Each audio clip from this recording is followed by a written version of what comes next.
नमस्कार, मैं हूं खुशबू पांडे। स्वागत है आपका हमारे खास कार्यक्रम जनता सरकार में, जिसमें हम बात करेंगे सत्ता के सिंहासन से लेकर जनता के सरोकार तक। साथ ही हम आपको बताएंगे प्रदेश सरकार की हर उस योजना के बारे में जिनका सीधा संबंध हरियाणा के जनता से है। योजनाएं प्रदेश के विकास को नई गति प्रदान करेंगी और हरियाणा की जनता का चहुमुखी विकास भी करेगी, ताकि प्रदेश की जनता तरक्की की राह पर आगे बढ़े और हरियाणा प्रदेश निरंतर उन्नति की नई ऊंचाइयों को छूता हुआ प्रगतिशील रहे। तो अगले 30 मिनट तक बने रहिए हमारे साथ और देखते रहिए जनता सरकार।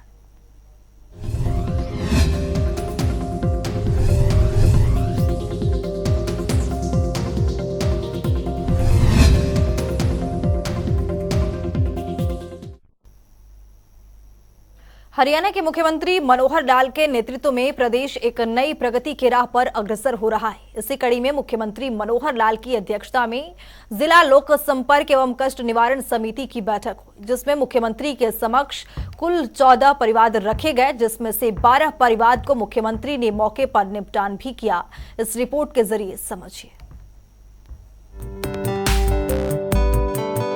हरियाणा के मुख्यमंत्री मनोहर लाल ने जब से प्रदेश की कमान संभाली, तब से प्रदेश की तस्वीर बदलने का काम किया है। इन सब की बानगी तब देखने को मिले जब मुख्यमंत्री मनोहर लाल की अध्यक्षता में शनिवार को फरीदाबाद में जिला लोक संपर्क एवं कष्ट निवारण समिति की बैठक हुई, जिसमें मुख्यमंत्री मनोहर लाल ने नगर निगम से संबंधित परिवादों की सुनवाई की और फिर आम जन को संबोधित करते हुए बताया कि बैठक में कुल 14 परिवाद रखे गए, जिनमें से 12 परिवाद का मौके पर निपटान किया गया। आज ग्रीवेंसेस कमेटी फरीदाबाद की जैसे मासिक बैठक होती है, उसके अंदर 14 ग्रीवेंसेस ऐसी रखी गई थी। 2 ग्रीवेंसेस जिसमें पिछले बार की रिपीट हुई थी, 12 नई थी, और इन 14 में फिर से 2 अब अगले महीने में दोबारा से रखी गई है। 12 का आज निपटारा किया गया है और उसमें मुख्य रूप से जैसे NHAI और नगर निगम, इनके कई बार सीवरेज के लाइन के या और जो ड्रेन्स का जो बाकी विषय रहता है, इनका तालमेल आपस में कम था। आज हमने कहा कि संयुक्त टीम बनाए, ताकि कभी भी कोई योजना हमारा नगर निगम बनाता है तो NHAI में अड़ जाता है, NHAI की कोई योजना होती है तो हमारे लोग पास नहीं करते हैं, तो मिल करके और समन्वय बिठा करके और उसको हमको करें, ताकि जो पानी को निकालने के लिए जो स्थान स्थान पर अवरोध आते हैं उसको ठीक किया जा सके।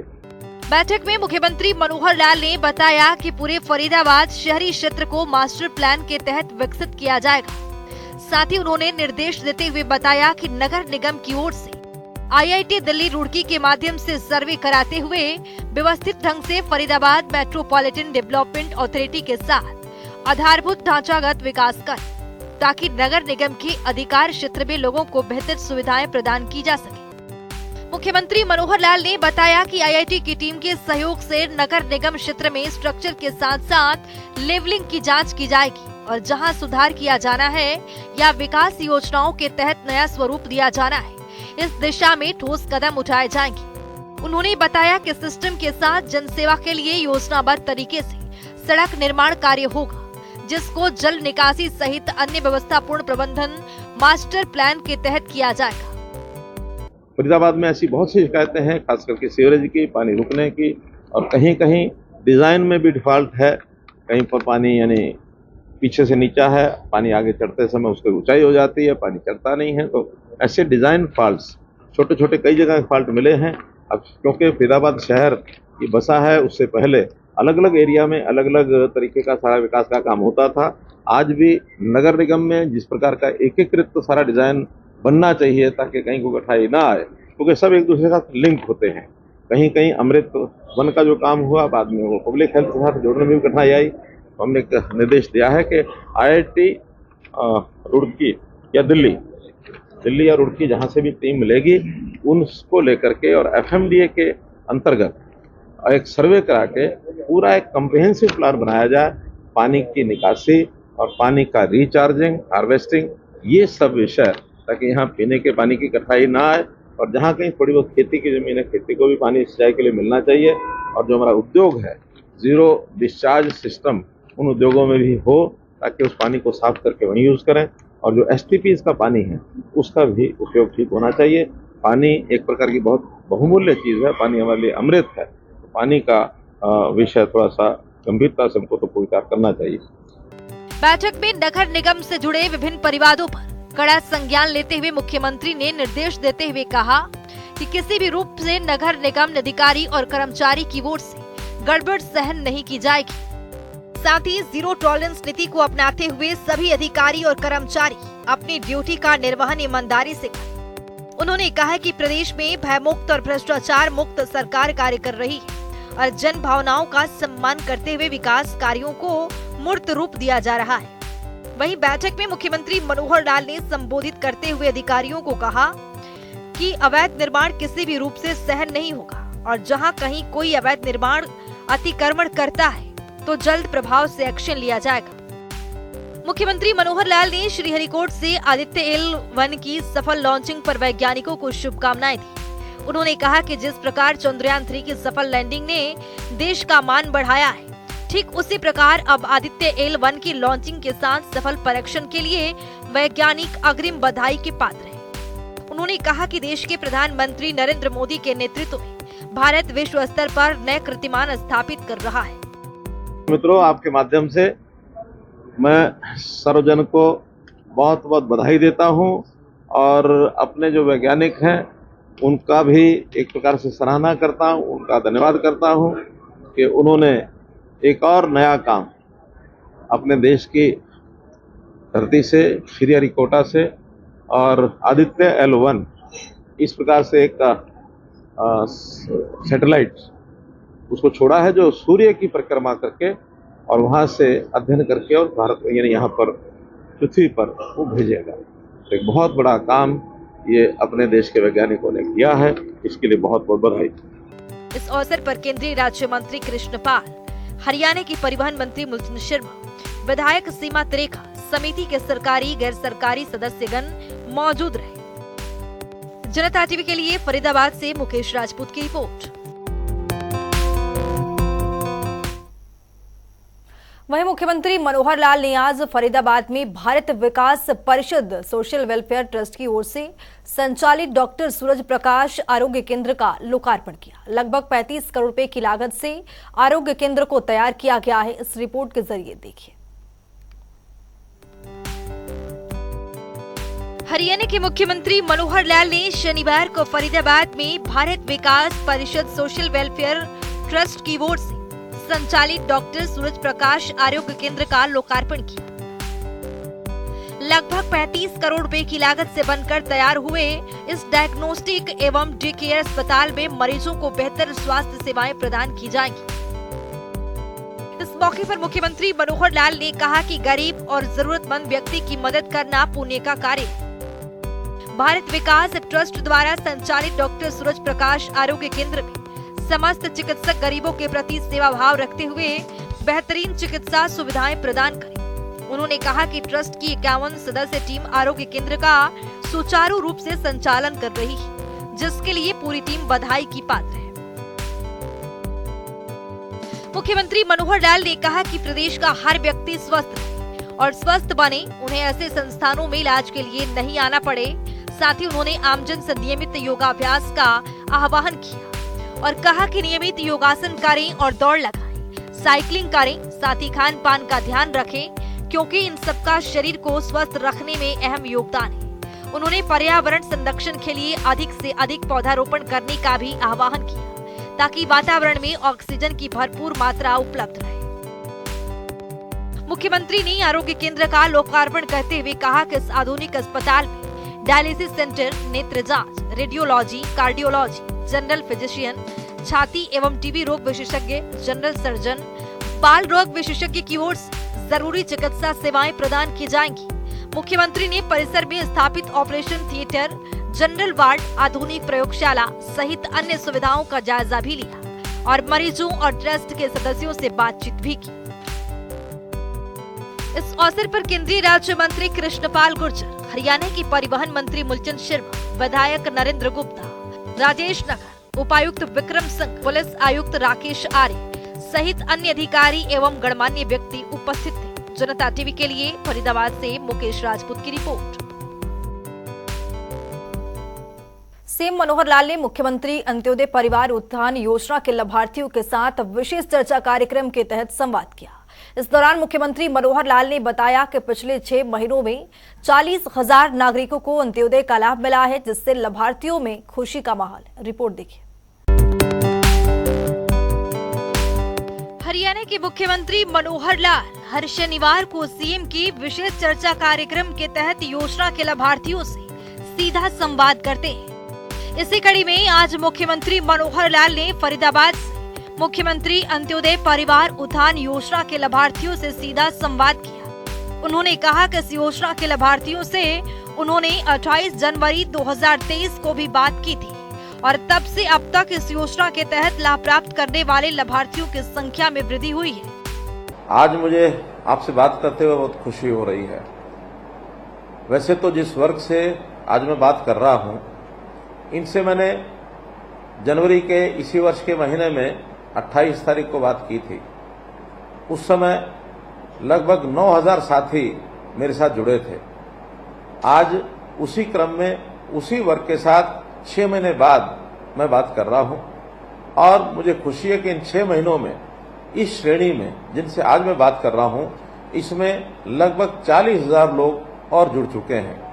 आज आपसे बात करते हुए मैं खुशी का इजहार इसलिए कर रहा हूं कि हमेशा जब भी कोई सरकार काम करती है तो उसको कभी सरकारी योजना कहा जाता है, कभी व्यवस्था में परिवर्तन की बात कहा जाता है, कभी अपने दायित्व की बात कही जाती है।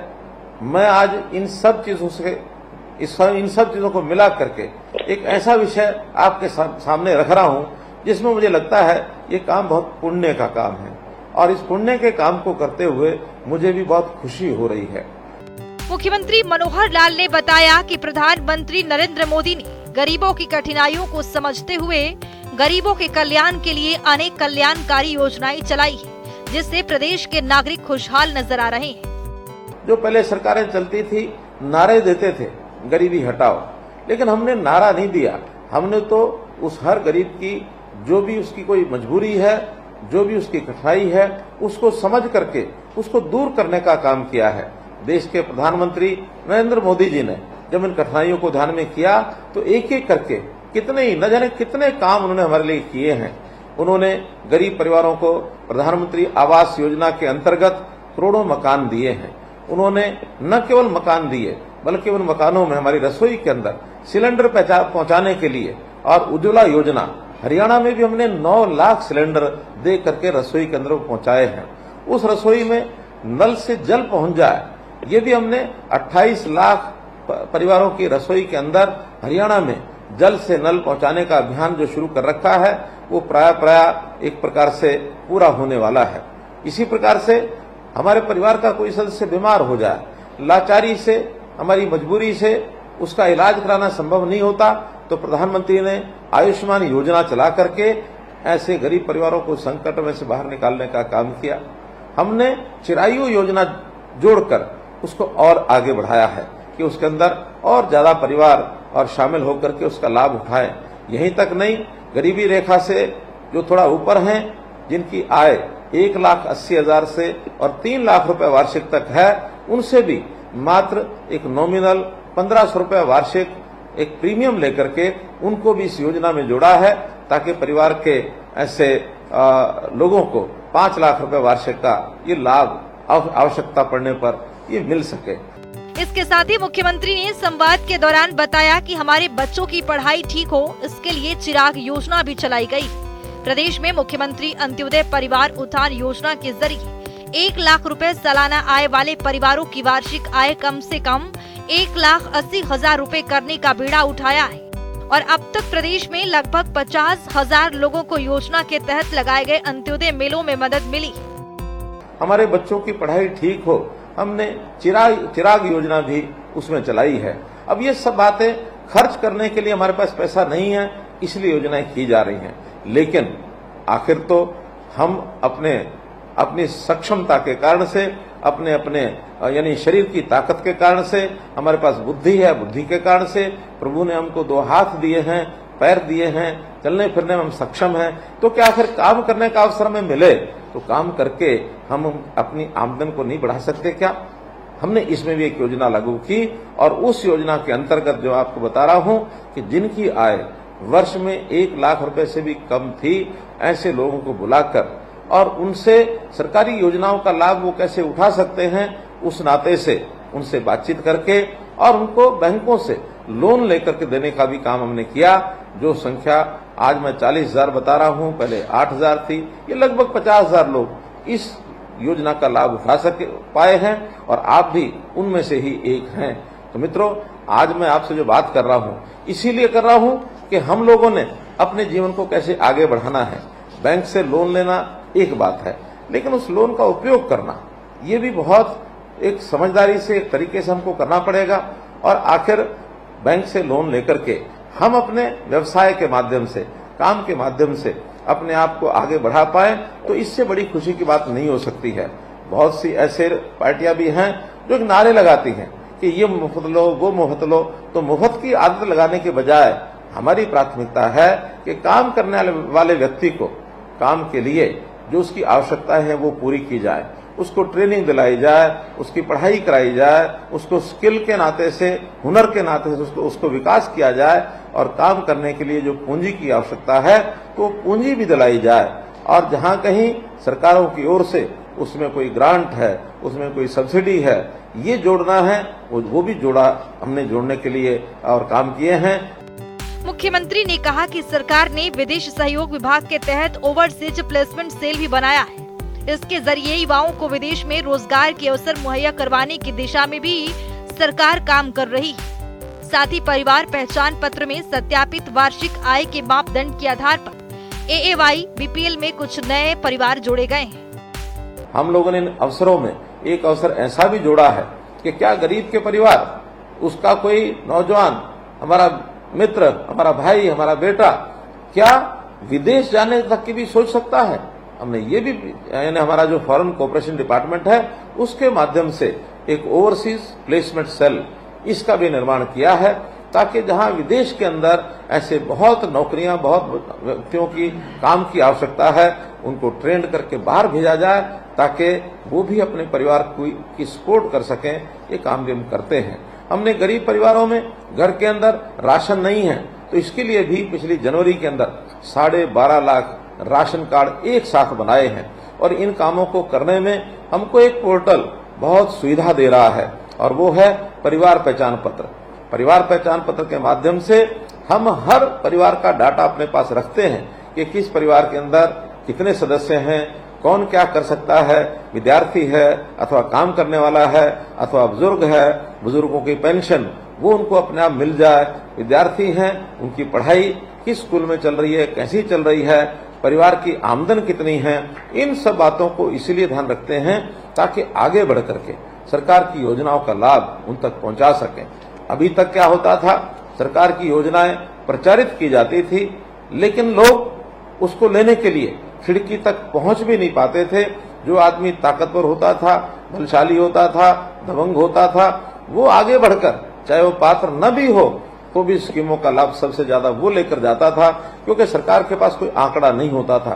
केवल एक जानकारी के आधार पर किसी भी प्रकार का अपना आय का सर्टिफिकेट बनवा लेता था और आय सर्टिफिकेट बनवाने के बाद और वो पात्र न होते भी अपनी उस योजना का लाभ ले जाता था। वास्तव में जो पात्र था वो पात्र उन योजनाओं का लाभ उठा नहीं पाते थे और योजना का जो वास्तव में वास्तविक जो मर्म होता था वो पूरा होता नहीं था। तो हमने इसीलिए परिवार पहचान पत्र के माध्यम से ये सारे काम करने शुरू किए। इसी दिशा में गरीब परिवारों के उत्थान के लिए हमने प्रदेश में मुख्यमंत्री अंत्योदय परिवार उत्थान योजना के जरिए 1 लाख रुपए सालाना आय वाले परिवारों की वार्षिक आय कम से कम 1,80,000 रुपए करने का बीड़ा उठाया है। 1 लाख रुपए से कम जिनकी आमदन है उनको हमने अंत्योदय परिवार कहा और अंत्योदय परिवार के एक एक व्यक्ति को बुलाकर हमने कैंप्स लगाए। वो कैंप यानी 4 बार इसके कैंप ब्लॉक स्तर पर लग चुके हैं। रोजगार मेले या जिसको हम कहें अंत्योदय परिवार उत्थान योजना के मेले, ये सब हमने लगाए।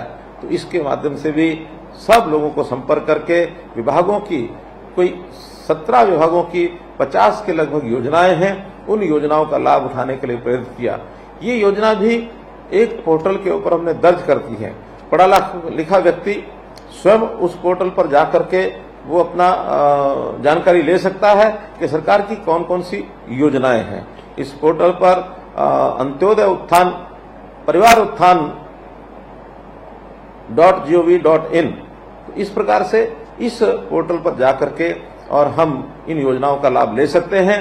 अगर हमारे स्वयं उसको नहीं देख सकते तो किसी भी पढ़े लिखे साथी को इस पोर्टल पर जाकर के योजना का चुनाव करना, उसके लिए आवश्यक जानकारियां प्राप्त करना, बैंक से लोन लेना और काम में कैसे सफल होना है, ये सारी बातें उसके अंदर बताई जाती हैं। इसका हम लाभ उठा सकते हैं।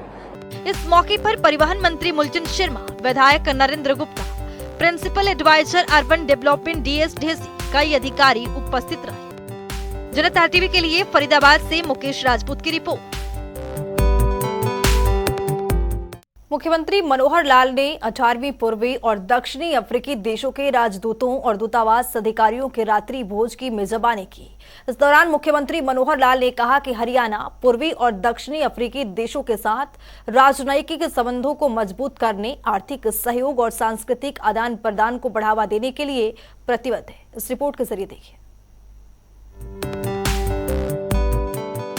हरियाणा की मनोहर सरकार के कुशल मार्गदर्शन में प्रदेश एक नए कीर्तिमान स्थापित कर रहा है। हरियाणा के मुखिया मनोहर लाल प्रदेश के विकास को गति देने के लिए हरियाणा पूर्वी और दक्षिण अफ्रीकी देशों के साथ आर्थिक सहयोग और सांस्कृतिक आदान प्रदान को बढ़ावा देना चाहते हैं। इन सबको ध्यान में रखते हुए मुख्यमंत्री मनोहर लाल ने नई दिल्ली में पूर्वी और दक्षिणी अफ्रीकी देशों के राजदूतों, उच्चायुक्तों और दूतावास के अधिकारियों के लिए आयोजित रात्रि भोज कार्यक्रम की मेजबानी की। इस रात्रि भोज कार्यक्रम में विदेश मंत्रालय के अधिकारियों और पदाधिकारियों और हरियाणा सरकार के वरिष्ठ अधिकारियों ने भी भाग लिया। इस रात्रि भोज में विदेश मंत्रालय और हरियाणा सरकार के अधिकारियों के साथ साथ अन्य गणमान्य भी उपस्थित थे। इस अवसर पर मौजूदा महिला राजदूतों और उच्चायुक्तों ने मुख्यमंत्री मनोहर लाल को राखी बांधी। मुख्यमंत्री ने रक्षाबंधन त्योहार का महत्व को उल्लेख किया और कहा कि शायद पहली बार है जब किसी भारतीय राज्य के मुख्यमंत्री ने विदेशी राजदूतों के साथ राखी के धागे से संबंध जोड़ा है। इस मौके पर मुख्यमंत्री मनोहर लाल ने हरियाणा और पूर्वी और दक्षिणी अफ्रीकी देशों के बीच राजनयिक संबंधों को मजबूत करने, आर्थिक सहयोग को बढ़ावा देने और सांस्कृतिक आदान प्रदान को बढ़ावा देने की प्रतिबद्धता दोहराते हुए कहा कि न केवल राजनयिक संबंध बल्कि दिल से दिल का संबंध स्थापित करने के लक्ष्य पर हमें बल देना है। मुख्यमंत्री मनोहर लाल ने कहा कि जब हम एक दूसरे को न केवल साझेदार के रूप में बल्कि मित्र के रूप में देखते हैं तो सहयोग की संभावनाएं असीमित हो जाती हैं। रात्रि भोज कार्यक्रम में हरियाणा ने अपने सांस्कृतिक और औद्योगिक कौशल का प्रतीक जगाधरी यमुनानगर का धातु बर्तन क्लस्टर भी प्रदर्शित किया है। भागीदारी के लिए सराहना के तौर पर हरियाणा ने हर एक राजदूत को जगाधरी के कुशल कारीगरों की ओर से तैयार की गई एक धातु की बोतल भेंट की है। इस कार्यक्रम ने सार्थक चर्चा के लिए एक मंच के रूप में कार्य किया है और हरियाणा और भाग लेने वाले अफ्रीकी देशों के बीच सहयोग बढ़ाने की नींव रखने का काम किया है। जनता टीवी के लिए दिल्ली से स्पर्श शर्मा की रिपोर्ट। तो वहीं हरियाणा के मुखिया मनोहर लाल ने प्रदेश में नशे को जड़ से खत्म करने के लिए नशा मुक्त अभियान की शुरुआत की है ताकि प्रदेश की युवा नशा मुक्त हो सके। इसी कड़ी में नशा मुक्ति का संदेश गुहाना सोनीपत में साइकिल रैली का आयोजन किया गया। इस दौरान पानीपत से होकर गुहाना पहुंचने पर चुनाना में सांसद रमेश कौशिक ने साइकिल रैली का स्वागत करते हुए कहा कि मुख्यमंत्री मनोहर लाल ने ये अनुकरणीय मुहिम चलाई है। हर किसी को इस मुहिम का हिस्सा बनते हुए हरियाणा प्रदेश को नशा मुक्त बनाने में अपना सक्रिय योगदान देना चाहिए। तो चलिए जान लेते हैं आज के सवाल का विजेता कौन है।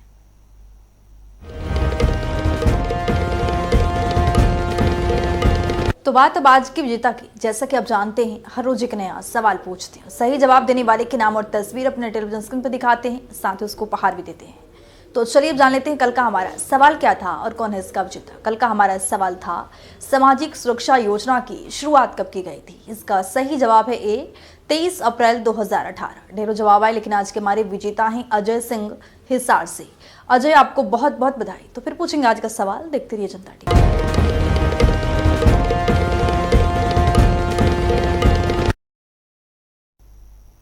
तो चलिए अब जान लेते हैं आज के सवाल में क्या कुछ।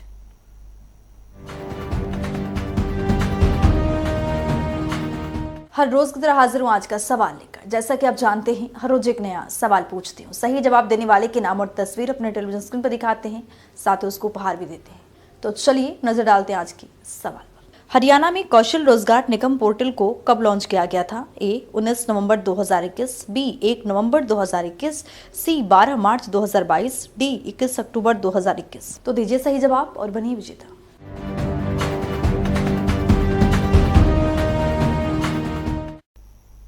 तो हमारे खास कार्यक्रम जनता सरकार में आज के लिए इतना ही। नमस्कार।